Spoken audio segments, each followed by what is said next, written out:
Este programa é livre para todos os públicos.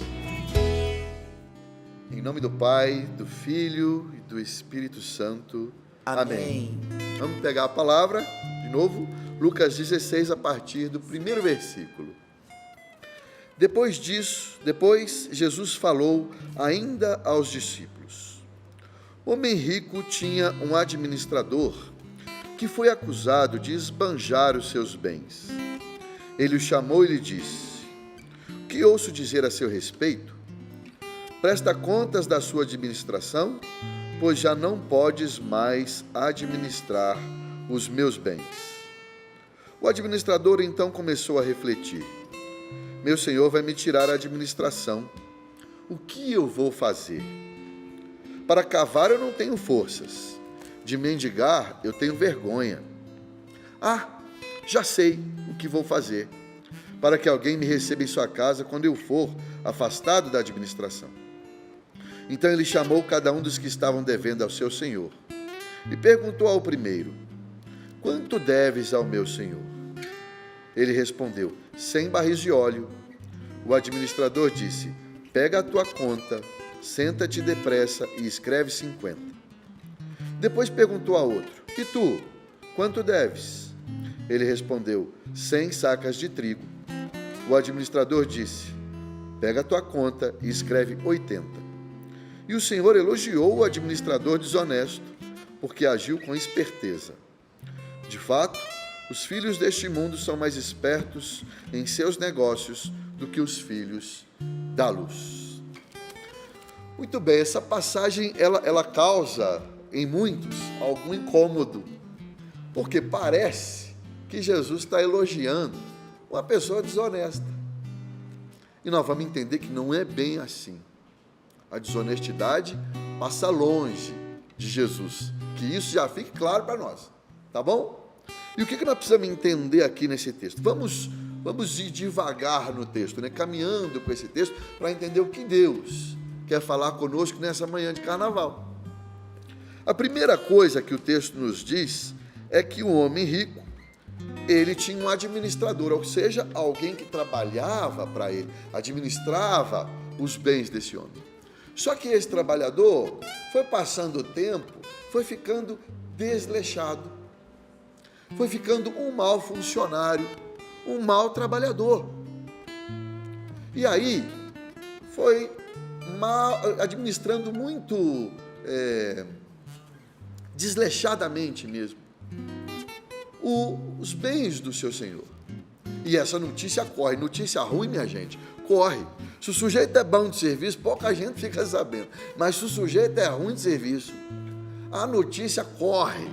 E isso correu e, claro, chegou ao patrão, chegou ao dono daqueles negócios todos. E aí, claro, é uma situação de empresa. Se você está trabalhando num lugar, se você não está nem aí para o lugar, independente do tempo que você está trabalhando, você não está nem aí, está fazendo tudo mal feito, tudo largado, o que vai acontecer? Provavelmente vai acontecer a demissão, não é isso? Não é isso que acontece hoje? Aqui não é diferente. O patrão chama o empregado e fala assim: olha, eu estou vendo aqui, já me disseram que você está administrando muito mal meus negócios, você vai ser demitido. Então entenda, tudo que nós fazemos gera uma consequência. É a frase do dia, não é mesmo? É preciso plantar exatamente aquilo que você quer colher. Não é isso que o Peter nos leu para nós aqui? Esse sujeito, por mais bom administrador que ele tivesse sido lá no passado, agora ele estava desleixado. E agora ele está colhendo exatamente o que ele plantou. Ele plantou a demissão dele. Isso tem que ficar claro para nós. É uma lei de Deus e é uma lei da natureza. Basta olhar para a natureza. Eu sou de roça, eu aprendi isso com meu pai. Não tem como você plantar laranja e querer colher melancia. Você vai colher o que você plantou. E esse sujeito está colhendo o que ele plantou. Mas veja bem, ele não roubava, porque muita gente chama ele aqui de ladrão, quando lê essa passagem. Ele não está roubando. Ele cometeu um erro. Ele provavelmente foi um bom administrador, porque foi contratado para trabalhar com isso. Você contrata os melhores que você pode. Mas com o tempo, ele foi se tornando desleixado. E aí, colheu a demissão. Tá certo, ele vai ser demitido. É a primeira coisa que a gente vê nesse texto. Ele não era ladrão, mas se acomodou e se tornou um péssimo funcionário. Por isso, veja bem, a demissão é justa. Concorda comigo? A demissão é justa. Não está fazendo o trabalho dele, está dando prejuízo. Mas aí, diz o texto, aqui no versículo 4, e a tradução da CNBB é legal, porque ela coloca uma entonação lá. O sujeito viu, primeiro ele percebe, né? Nossa, estou lascado. E aí vem já sei o que fazer. Por quê? Ele falou assim, olha, eu estou lascado, porque provavelmente esse sujeito, vamos entender a situação dele. Ele já trabalhava como administrador, já era um bom administrador, tá? E depois foi largando mão, foi ficando desleixado. Abandonou o trabalho. Isso quer dizer que provavelmente ele já era mais velho.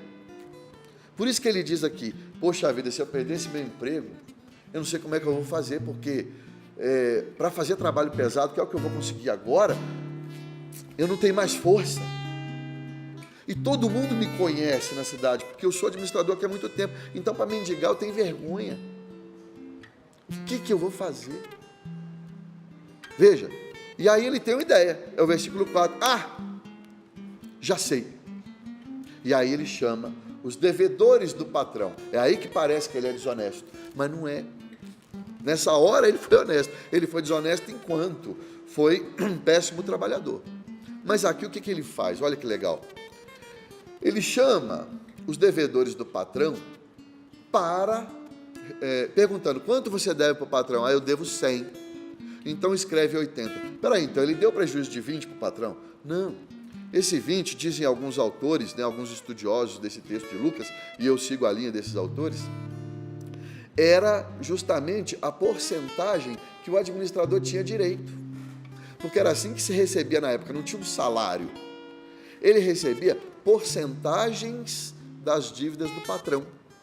Então, quando ele diz para o primeiro sujeito aqui, e perguntou ao primeiro, quanto deves ao meu senhor? E ele diz 100 barris de óleo, aí ele fala assim, então corre lá e escreve 50, porque os outros 50 pertenciam a ele, administrador.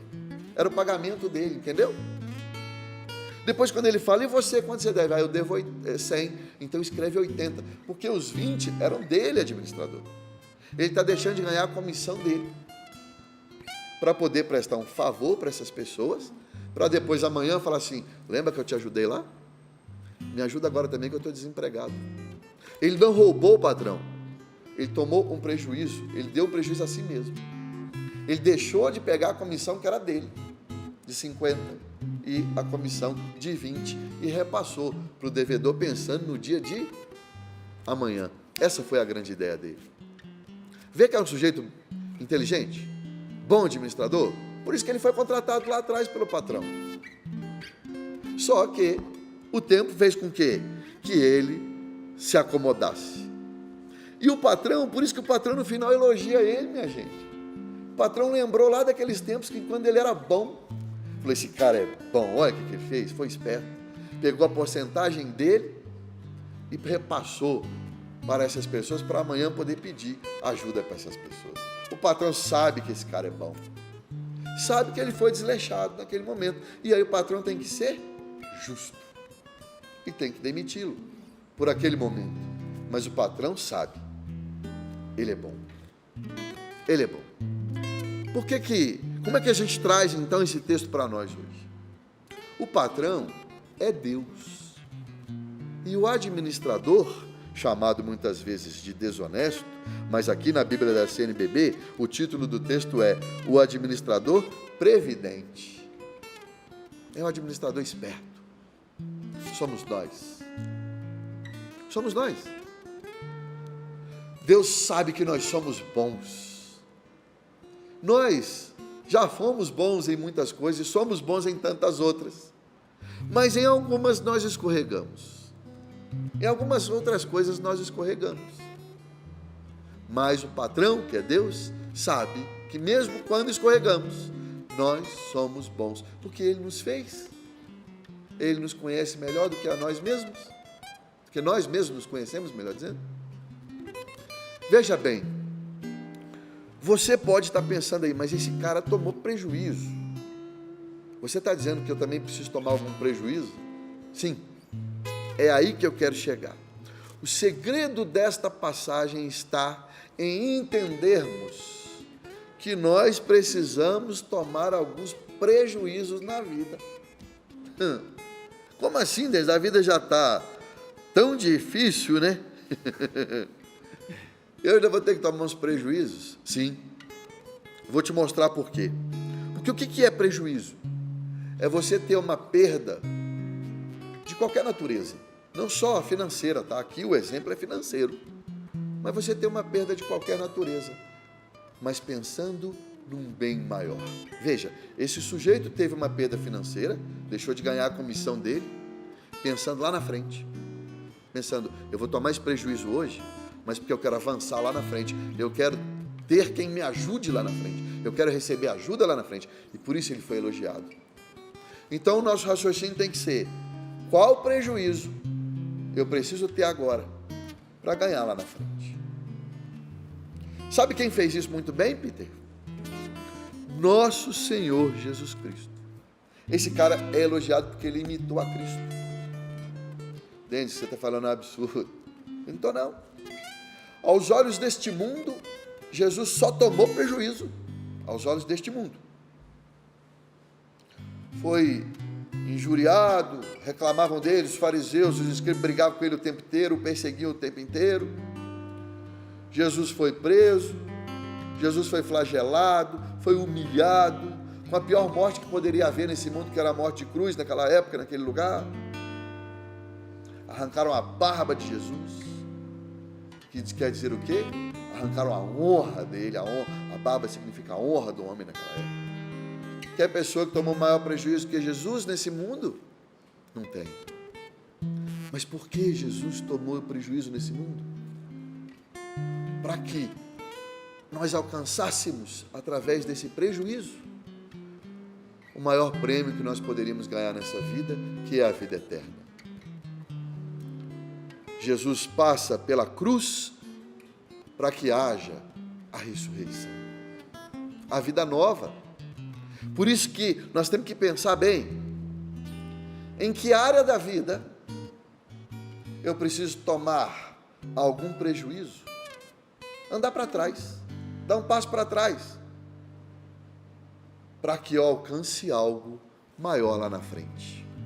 Quer exemplo? Vamos dar exemplo que eu acho que fica mais fácil. Eu vejo muita gente aí, muitas famílias brigando por causa de herança.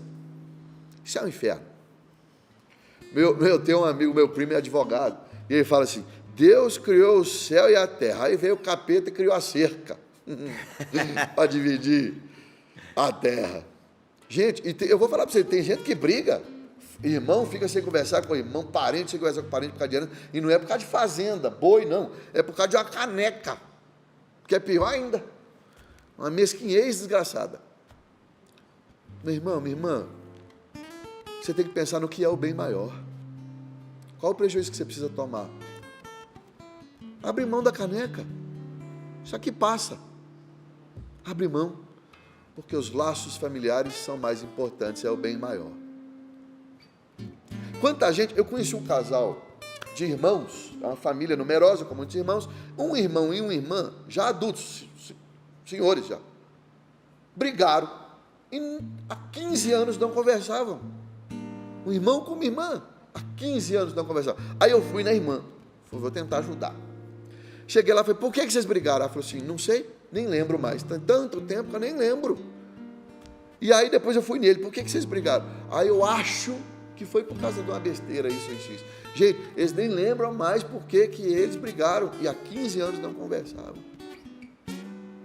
Mas o orgulho não permitia que um fosse até o outro. Não, ele que tem que vir até mim, eu não vou. Aí ela falava: não, ele falava: não, ela que venha. A gente brigou, não lembro pelo quê, mas provavelmente foi ela. É assim que a gente faz, né? Toma prejuízo, fica no prejuízo, vai lá e peça perdão. Mesmo se você achar: não, mas o culpado, e provavelmente você vai achar isso, mas o culpado foi ele, não fui eu. Mas toma prejuízo por conta de um bem maior. Seja esperto como esse administrador. Toma um prejuízo momentâneo. É um momento que você vai lá e fala assim: vim aqui para a gente fazer as pazes. Quebra esse orgulho. É momentâneo, porque o que vem depois é duradouro. é um bem que permanece. É isso que esse administrador tem para nos ensinar. Nós não temos que ser desonestos. Nós temos que ser bons. Mas a gente escorrega na vida, como esse cara escorregou. Às vezes a gente briga, né? Fica de mal com um parente, briga por causa de besteira. Às vezes, no próprio trabalho, como esse cara aqui, às vezes você está um péssimo trabalho, correndo o risco de ser demitido. Está aí empurrando com a barriga o trabalho, mesmo tendo que sustentar a família. Dá tempo, dá um passo para trás, vai lá no teu chefe e fala assim, seja esperto. O teu chefe fala assim, eu sei que eu não estou sendo bom. Ele vai se surpreender, porque ele já sabe que você está ruim de serviço. Só que eu visto de você, ele não vai esperar. O que você faz? Passe a ser bom no que você faz. Seu casamento, tanto casamento está sendo empurrado com a barriga, quanto casamento está com os dias contados, porque ou o marido ou a esposa não dá um braço a torcer. Dá o braço a torcer. É por um bem maior a sua família. Faça como esse administrador, como esse patrão lembrou dos tempos bons. Lembre lá dos tempos bons do seu casamento, do início. E aí você ganha força. Deus te dá força para que você dê o braço a torcer, peça perdão, recomece. Mesmo se você, repito, mesmo se você falar assim, mas a culpa não é minha. Mas faça você, por um bem maior, pelo bem da sua família, pelo bem dos seus filhos. Dê um passo atrás. É um passo para trás para andar para frente, entendeu? Você dá um passo para trás para correr, porque tem gente que está com a vida parada, estagnada, a vida profissional estagnada, a vida amorosa estagnada, a vida familiar estagnada. Dá um passo para trás, vê onde você precisa tomar um prejuízo. E olha, o Peter falou no início do programa, né, da irmã que nos mandou aqui a situação da família que está com uma situação de enfermidade. A enfermidade, ela nos ajuda a nos aproximar de Deus, como o Peter falou. Dá sentido, né? O Deus dá sentido para tudo. E muitas vezes é um passo para trás que a gente tem que dar. E que Deus faz a gente avançar depois em tantas áreas da vida. Eu trouxe aqui na última vez que vi, a minha esposa passou por um tratamento de câncer nos últimos 2 anos. Graças a Deus agora está na fase de acompanhamento, está bem, graças a Deus. Foram 2 anos de muita luta? Foram. Muito duros, principalmente para ela, claro. Sim. Nossa, mas como a gente conseguiu dar um passo para trás e vários para frente? Como a nossa vida mudou lá em casa, como a minha esposa está outra pessoa. Ela já era maravilhosa, vou ficar fazendo propaganda da minha esposa aqui, mas ela já era maravilhosa. Hoje ela está mais maravilhosa ainda. Linda, te amo, meu amor. Meus filhos, como aprenderam nesse período, e como eles estão bem. O nosso casamento, como melhorou. A nossa relação conjugal, nosso matrimônio, como nós estamos mais próximos. Nossa relação com Deus lá em casa. Tudo isso fruto de um prejuízo que nós tomamos. Que prejuízo? O prejuízo dessa dificuldade, desse período de sofrimento. Veja, o prejuízo, como esse administrador nos ensina, se bem trabalhado como propósito futuro, vale a pena. Eu me lembro que quando nós descobrimos a enfermidade da minha esposa, a nossa primeira oração que nós fizemos para Deus: Jesus, o Senhor está nos visitando, o Jesus crucificado. Mas nós cremos que essa doença é a sua visita de Jesus crucificado na nossa casa. Como é o Senhor que nos visita, fique o tempo que for necessário, porque o Senhor é bem-vindo na nossa casa. E quanta coisa nós temos colhido desde então. Nós demos um passo para trás, porque acolher Jesus crucificado em casa é duro, não é? Mas é Jesus. E olha quanto bem nós estamos colhendo agora, né? O bem futuro que eu disse para vocês. Então veja, eu te pergunto nessa manhã de carnaval, em que área da sua vida você precisa recuar, você precisa ter um prejuízo, pensando num bem lá na frente. Talvez é até um prejuízo financeiro, tá? Como abrir mão de uma herança, como eu disse. Contar um caso meu de novo. Eu lembro que teve uma vez, eu tinha sido demitido de um emprego, por uma série de situações, e minha esposa também, no emprego dela na mesma época. Então nós passamos um ano muito duro, muito difícil.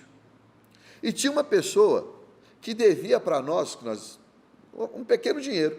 Gente, para quem está desempregado, qualquer dinheiro que pinga ajuda, né? E a gente estava contando que aquela pessoa fosse nos devolver aquele dinheiro. E isso não aconteceu. E aquilo começou a gerar um mal-estar na gente, e com a pessoa também. E nós fomos rezar.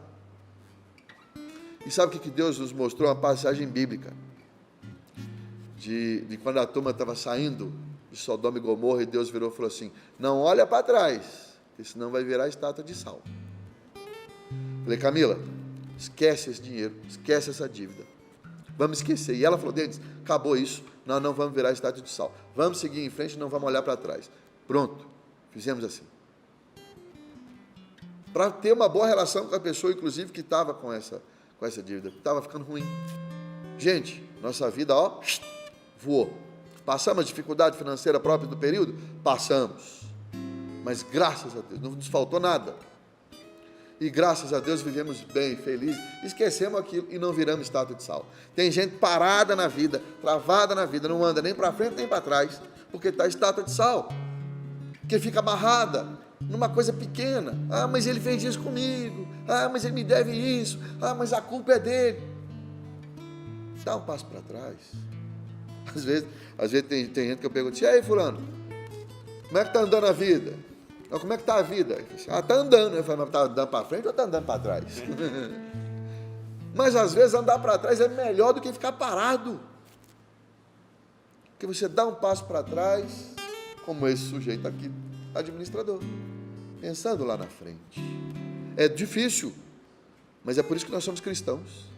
É o Cristo que nos ensinou. É o Cristo que foi o que tomou o maior prejuízo nesse mundo. Mas sempre olhando o bem futuro, a vida eterna. O prejuízo de Jesus foi nessa vida, em busca da vida eterna. É isso que eu te convido. Nessa manhã, pense. Nós estamos chegando aí no período da Quaresma. O período da Quaresma é propício. Porque às vezes você fala assim: mas eu não consigo perdoar do dia para a noite, Denis. Eu preciso perdoar fulano, mas não consigo. Eu preciso dar espaço para trás, mas assim, não é do dia, hoje, agora eu não vou conseguir. Quaresma está aí. Quaresma é para você fazer isso. Tá bom?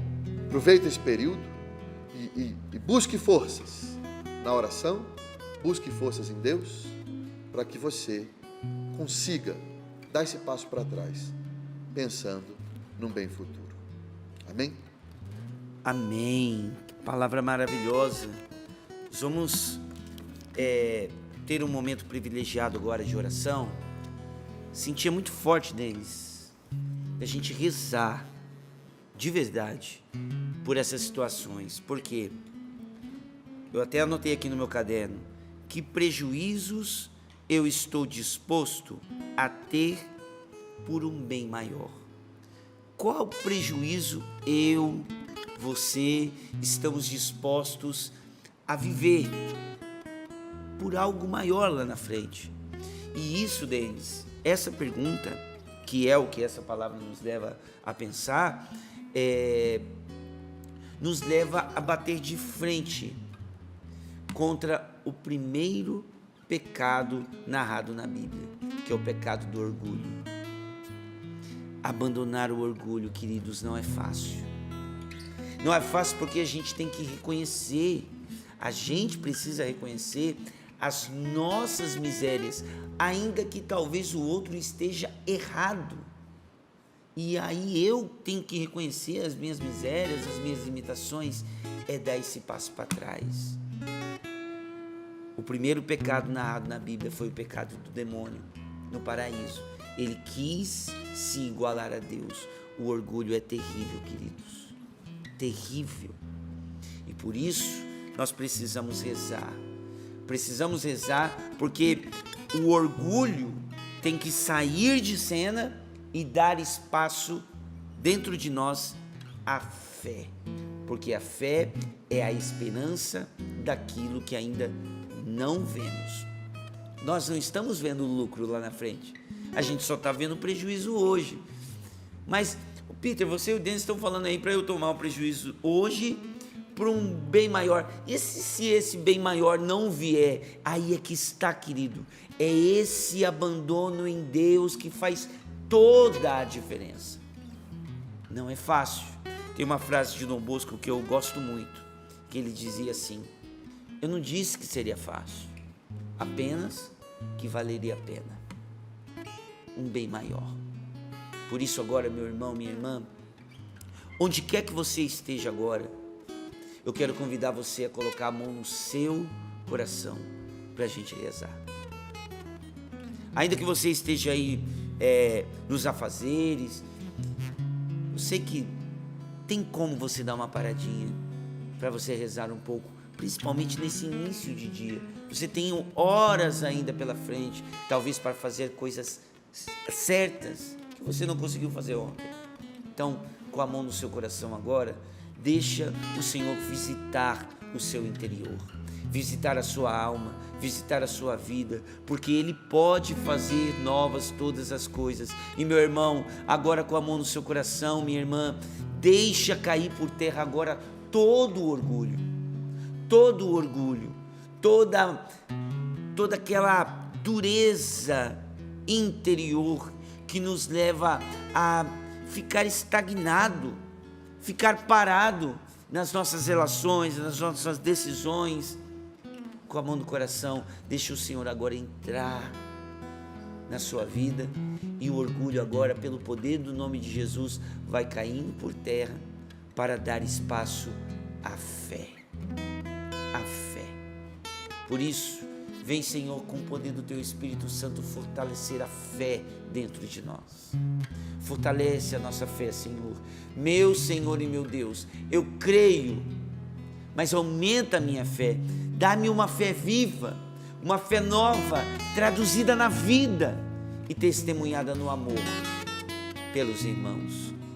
Sim, Senhor, é isso que nós pedimos. E meu irmão, minha irmã, nós vamos rezar, clamar o Espírito Santo para que o Senhor, pelo poder do Espírito Santo, aumente em nós a fé. Vamos cantar e vamos orar no Espírito. Quero te convidar a isso. Vamos juntos? Meu Senhor e meu Deus. Canta isso. Meu Senhor e meu Deus. Meu Senhor e meu Deus. Meu Senhor e meu Deus. Eu creio, mas aumenta a minha fé. Canta de novo. Meu Senhor e meu Deus. Meu Senhor e meu Deus. Meu Senhor e meu Deus. Meu Senhor e meu Deus. Meu Senhor e meu Deus. Eu creio, mas aumenta a minha fé. Dá-me uma fé viva. Dá-me uma fé nova, traduzida na vida, testemunhada no amor pelos irmãos. Dá-me uma fé, Senhor, dá-me uma fé viva. Dá-me uma fé nova, traduzida na vida, testemunhada no amor pelos irmãos, Peçamos o Espírito Santo agora. Vem, Espírito Santo, sobre as pessoas agora. Esses meus irmãos e minhas irmãs que me acompanham pela TV, pela rádio, pela internet. Vem, Espírito Santo, agora fortalecer em nós a fé. Derruba, Senhor, pelo poder do Teu Santo Espírito, o orgulho dentro de nós, que nos impede de caminhar, que nos impede de sermos irmãos nessa vida. Vem, Espírito Santo, sobre nós. Venha, Senhor, agora, toca os nossos corações, as nossas consciências. Toca, Senhor, toca a nossa vontade, fortalece a nossa vontade, porque, meu irmão, minha irmã, nesse exercício de deixar cair o orgulho, você precisa de uma vontade robustecida pelo poder do Espírito Santo. Sim, um ato concreto da vontade que faz este esforço por um bem maior. Não, eu vou dar um passo para trás, eu vou ter um prejuízo agora, porque o Senhor está agindo. E eu quero declarar agora, nesse momento, na força do Espírito Santo, o Senhor está agindo, meu querido. O Senhor está fazendo, minha irmã, acredita nisso. O Senhor está fazendo. Neste passo para trás, o Senhor está percebendo. Ainda que ninguém esteja olhando, não esteja notando o seu sacrifício para ser melhor, Deus está vendo. Vem, Espírito Santo. O Espírito Santo mostra a você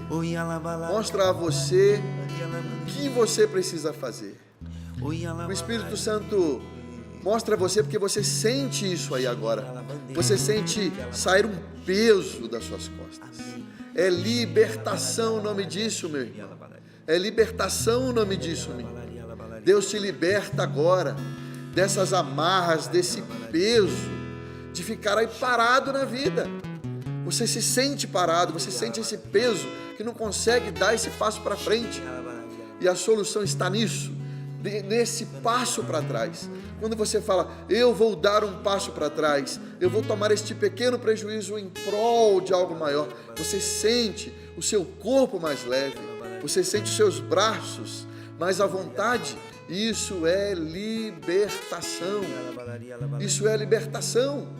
Sinta isso. Experimente essa libertação. Experimente Deus já agindo aí, só na sua decisão. Como aquele administrador disse, eu sei o que fazer. Você também pode dizer alto aí na sua casa, onde você estiver, eu sei o que fazer.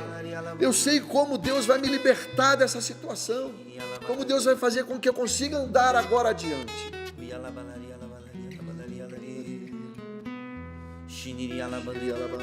É o Espírito Santo dando assertividade nas nossas ações. Eu confirmo isso, Denis. Eu confirmo isso que o Denis está trazendo para nós.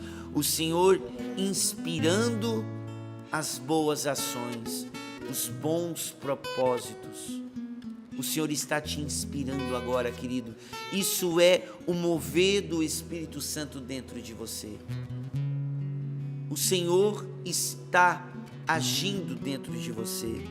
Ainda neste clima de oração, eu quero trazer aqui, continua orando aí com a mão no coração para você perceber como Deus faz. A Jusilene mandou um testemunho para nós, mandou um e-mail aqui para a gente, para o Sorrindo para a Vida. Olha só o que ela escreve. Bom dia, povo lindo, eu sou a Jusilene. Há um mês atrás, contei um testemunho sobre a minha volta para a Igreja Católica. Veja bem, uma pessoa que acabou de retornar para a igreja. Agora tenho mais um para falar. Antes de falar, quero agradecer a Deus e a Nossa Senhora por tantas bênçãos e agradecer a todos vocês aí do Sorrindo para a Vida, com esse programa que tem transformado minha vida. Deus, como vocês são usados pelo Espírito Santo. Não perco um programa. Bom, agora vou contar o meu segundo testemunho. Eu, há 25 anos, vivia num estado de ansiedade todos os dias e, consequentemente, sentia muitas dores no estômago e no corpo. E um dia, já não aguentando mais, pedir intercessão por minha saúde a Deus. E vocês acreditam que em 4 dias foram sumindo as dores, principalmente a do estômago. A ansiedade passou. Meu Deus, eu fiquei maravilhada. Que Deus abençoe todos vocês. A Canção Nova. Beijo no coração de todos vocês. E é por isso que eu ajudo a Canção Nova. Veja, queridos, a ansiedade dando espaço à fé. Quando ela não aguentava mais, ela recorreu ao espiritual. Tem horas, queridos, que nós precisamos sim. Claro, tudo que nós podemos fazer intelectualmente, a gente faz, mas sabe aquele momento que não tem mais saída? Tudo que a gente humanamente poderia pensar para poder fazer, a gente já fez, e aí chega aquele período de tempo que não tem mais o que ser feito. Para onde a gente vai? A gente vai para a fé. E aí a fé nos ensina a dar um passo atrás. E aí vem as atitudes assertivas, fruto de alguém que está sendo conduzido pelo Espírito Santo. É diferente quando a gente faz sem o Espírito Santo e quando a gente faz com o Espírito Santo. Agir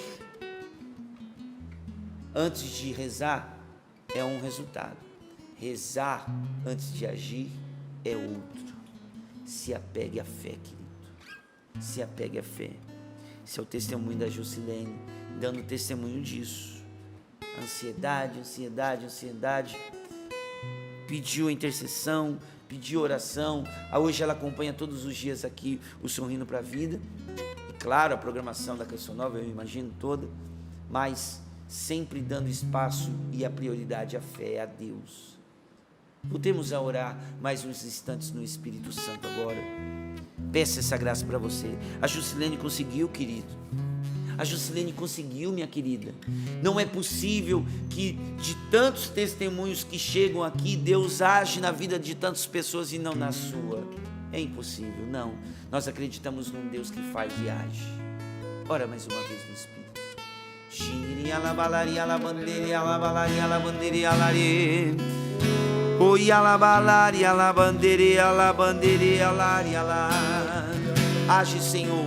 Entra nessa casa cheia de ansiedades, cheia de angústia, cheia de incertezas, medos. Vem, Espírito Santo, nesse momento. Nós acreditamos no agir de Deus. Nós acreditamos no agir de Deus. Ele está fazendo. Deus está agindo. O Senhor está conduzindo a nossa vida e a nossa história. Vem, Espírito Santo, sobre nós. Fortaleça a nossa fé. Vamos cantar mais uma vez. Meu Senhor e meu Deus. Meu Senhor e meu Deus. Meu Senhor e meu Deus. Meu Senhor e meu Deus. Meu Senhor e meu Deus. Creio. Eu creio. Aumenta. Mas aumenta a minha fé. Mais uma vez. Meu Senhor e meu Deus. Meu Senhor e meu Deus. Canta. Meu Senhor e meu Deus. Vamos repetir isso. Meu Senhor e meu Deus. Sim, eu creio. Eu creio. Mas aumenta a nossa fé. Canta mais uma vez. Oh, dá-me uma fé viva, dá-me uma fé nova, traduzida na vida, testemunhada no amor pelos irmãos. irmãos, dá-me uma fé, Senhor, dá-me uma fé viva, dá-me uma fé nova, dá-me uma fé nova, traduzida na vida, testemunhada do amor pelos irmãos.